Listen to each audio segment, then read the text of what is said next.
The feeling of being an outsider is profoundly and painfully apparent. You stick out more if you're different, and not just ethnicity or race-wise. Race was brought up in a conversation, and that was the first time that I looked around and realized that I was the only non-white person in that class. I think we have not yet taken the next step, which is inclusion. We've invited all these people to the dance, right? But no one's asking them to dance yet. What kind of world is it that we're living in? I mean, in our community still to this day, it's a world that is dominated by white men in leadership. But I do want my children to understand that those aren't the only people who could be leaders. We have different pockets all over campus of diverse units or ethnicity. But how do we come together, get all the players involved, and truly integrate? Or we'll just be a university that said, yeah, we're diversified.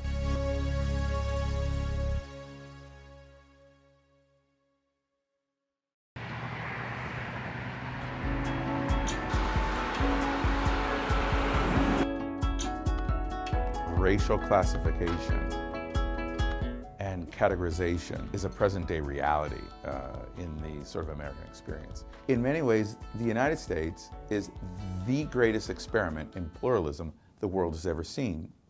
No other civilization has attempted to bring this many different kinds of people together in proximity with the promise of a better future and a united kind of life together. I grew up, most of my life I grew up in downtown San Jose, which is a big city. Growing up around color, that was my whole life. I was shocked when I moved to Indiana because it was different here. And that part of it has been an adjustment. It's changing slowly over time. But when I first got here, you kind of noticeably realize, wow, we're in a very different place than maybe some other big cities or certainly out on some of the coasts. We didn't move to Valparaiso immediately after I got this job, and we weren't sure, and we had heard stories of what people had experienced. On the one hand, you're rubbing shoulders with people who are different from you, but on the other hand, at the end of the day, people go back to neighborhoods that are very segregated by race and by class. And, I heard people saying, oh, you don't go to that part of the city. Oh, you don't go to that part of the city. Stick to this neighborhood. Stick close to the university. Well, some of my mentors was very concerned about me coming to work at Valpo just because they said it's predominantly white. There's not a lot of people that look like you out there as smart and intelligent as you are. I don't know if Valparaiso is a place that you want to work. And I just remember thinking to myself, what would it be like if I brought Leslie to a game, or if I brought Leslie on campus and they realized that she was white? Would that make people treat me differently, or how would people feel about that? And that was a big concern of mine. When I first moved out here in 95, 96 to where it is now is like leaps and bounds different. But even then, I remember we'd drive around and it's like, oh my God, I think there's a black guy, or there's a Mexican woman. There's been occasions, I guess, when I've wondered, what do our neighbors think? Like, do they assume we're roommates? Do they assume we're together? We often get told we must be sisters. So I just came out to our bricklayer the other day. Do we look like sisters?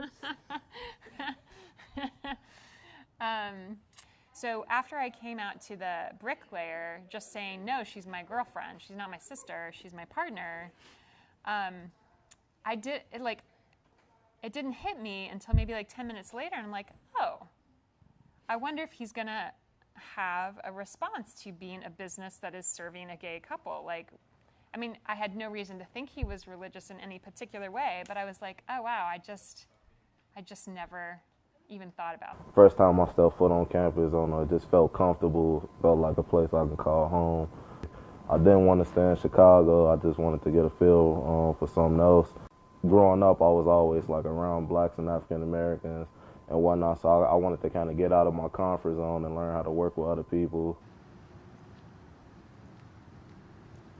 I came to Valpo because it was close to home, and because the campus, it looked friendly. Mine's a different story, actually. Valparaiso was not one of my top schools. I wasn't well informed on it. I did come I was part of a college preparatory class in my high school where we fundraised a trip to Indiana or the Midwest to visit colleges, and Valparaiso was one of them. I met a lot of African Americans.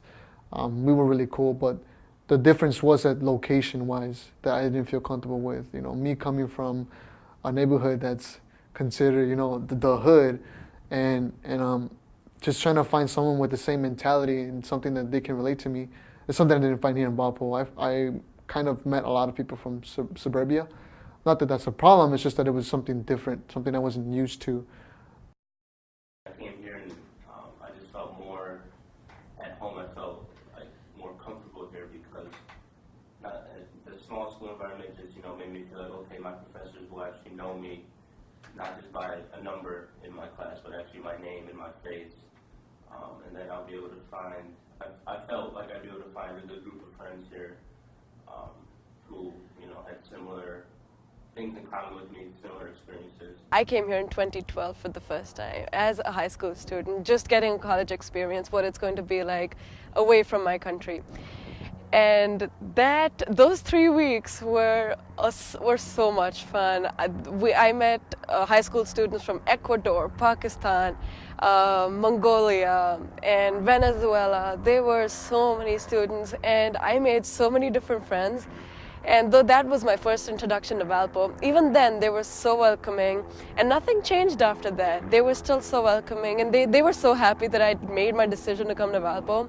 And I think that helped me more, that I came here before because I knew what this place was going to be like. So the culture shock was a little less. So I knew what I was going to. When we just came to Valpo, we find the apartment. I don't see the apartment's name. They ask us to pay the whole year's rent, so they rent the house to us. We don't have enough money to pay it, so we can't live. He told me that we don't have enough income. They don't trust us, so they asked us to pay the whole year. Why do you feel that they asked you to pay the money up front? Because you're an international student, or? We feel sad. Yeah, maybe I think we don't so. know Maybe. How to solve it. Yeah, I think maybe we are international students. How did that make you feel? No, I think maybe they have their reasons, but I think it's difficult for us, so we have to change another plan. When we saw the opportunity to kind of have family working together, we saw that as a blessing. And when I saw the opportunity of an endowed chair, that's like a gold standard in academic circles. That was a huge opportunity. And when we saw the opportunity to have our son go to school here and play football, Division I football, and for us to kind of be together more, that was part of the opportunity. And when we factored in the reputation of Valparaiso University, which, you know, I know as a Lutheran pastor, Valparaiso has always been on the kind of progressive edge. And so I was excited about all of that. I've lived in probably 6 cities across the US, and there's no place where we as a family have experienced as much direct racism, and where we as individuals have palpably experienced not being welcome. So the feeling of being an outsider is profoundly and painfully apparent. There was a pickup truck driving down the street, and a woman in the passenger seat yells out, "Hey, Bob, you ain't got no shoes, Bob?" This younger white woman says to our son.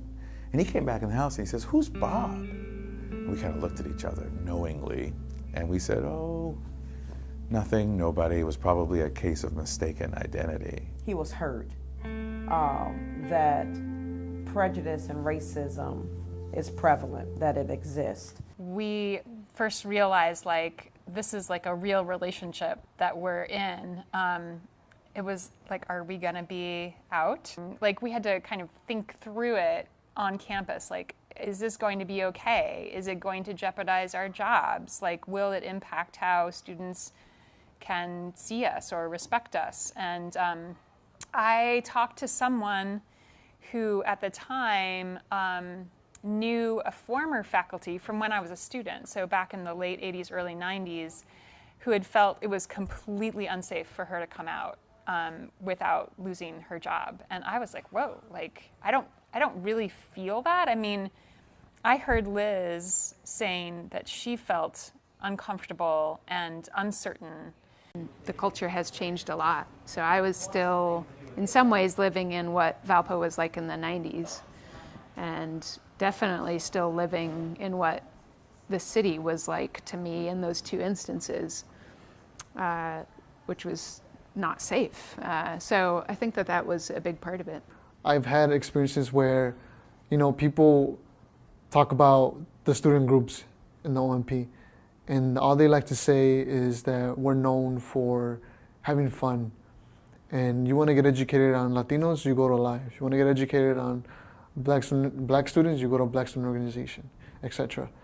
When in reality, it's more than that, and that intersectionality that we have with each other, with the different organizations that we have on campus. So it's more than just learning about what being a Latino is. It's how does my race play in action with or share commonalities with a Black student, an Asian student. We have a domestic perspective where people who are of Asian descent have lived in America for all their lives, and they hear about all the stories about their families and what they do, and try to incorporate that. So there is an international aspect to it, and in a way that we're taking this culture and bringing it here. But also, like, there's a domestic perspective where our experiences is shaped around what our parents say and what they do at home, and how we do it based on like how they learn in their culture and how they got passed on to us.